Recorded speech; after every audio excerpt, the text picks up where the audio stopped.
I hope you've been helped tonight. One thing, too, in going through refinement is God is so faithful to love you in a personal way. Miss Francie alluded to it tonight, but our oldest son, Tyler, went to heaven now 9 years ago. He was 17 years old. He was our oldest boy. We had 8 children at the time, and boy, he was my firstborn, you know. The experience of losing him as a young mom, it was overwhelming, to say the least. It was a Friday night when he passed away, and on Saturday morning, we were in a victory club. It's like a soul winning meeting. And I sat here in the front row like we did every week. And on that Saturday morning, after getting the news, my husband so wisely said, we're going to do what we always do on Saturday morning and go to this victory club, this meeting that we have. And we found ourselves there in the meeting, and our church family rallied around. And the support that was just overwhelming. You know, ladies, sometimes we don't know what to say or what to do when someone's going through a trial or struggling. Your presence brings so much strength. You don't really have to know what to say. An embrace, you lend strength by your being there. And that's what happened that morning. Well, let me fast forward about 8 months later. And on a Saturday morning, I found myself in the same seat at that victory club. Just kind of feeling sorry for myself and really embarrassed to tell you this.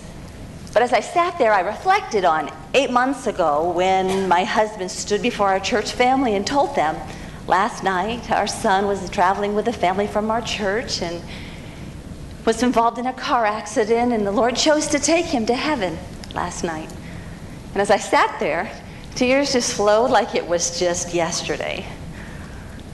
And I'd heard messages that God loves me and he wants to carry me through trials, and his presence is known when you're sensitive to how he's working.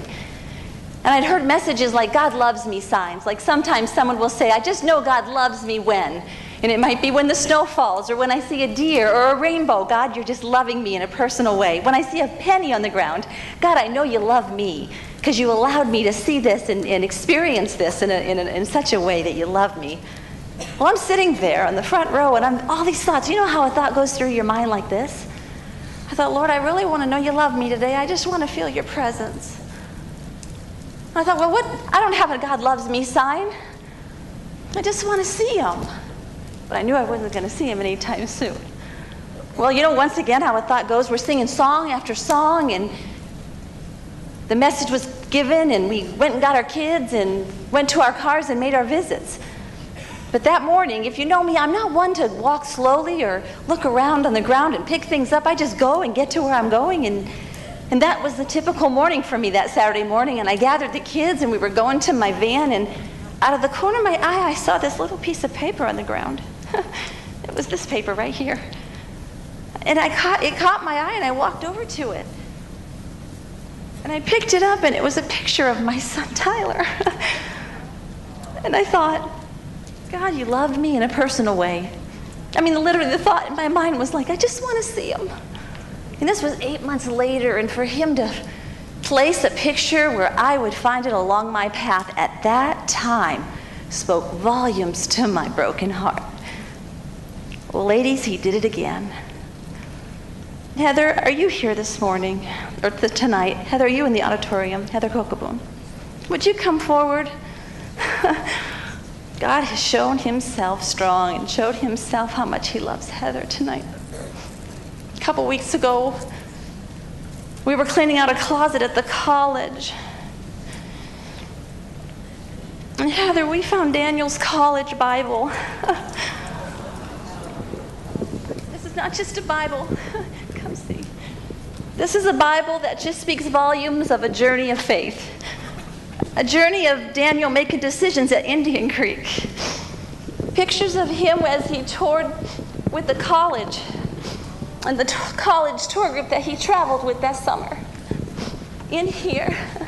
Heather, come here. I want to give this to you. It's a bus worker's memo. Here, let me have you hold this. In decisions that he had made all through college and his teen years. Pictures and decisions made. I mean, it's a journey of faith as she as he has just allowed our path to come across this Bible at such a time as this, I say, Lord, you love Heather in a big way. You've shown a trace of your love in such a powerful way, and just finding this just in recent weeks. I wanted to give this to you tonight and show you, and really with God, how much he loves you. He's given unto you. What a precious gift. Isn't God faithful? He is so good. Here, Heather, here's a picture of her sweet husband. Can you imagine? That just shows me how much God is carrying us through. I shared this earlier with the ladies. Sometimes when we have such broken hearts, it feels like our heart is in two pieces. But what God does is he holds those two pieces together, like he's courting you, like your spouse did before you were dating. And he was doting over you and writing you love notes and calling you and texting you and just showing his love in such a real way.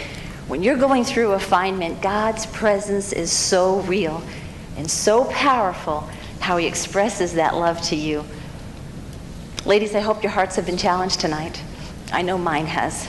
I have solidified some things in my heart to trust God in all things. He's worthy. He's a good God. And he loves me, and he loves you.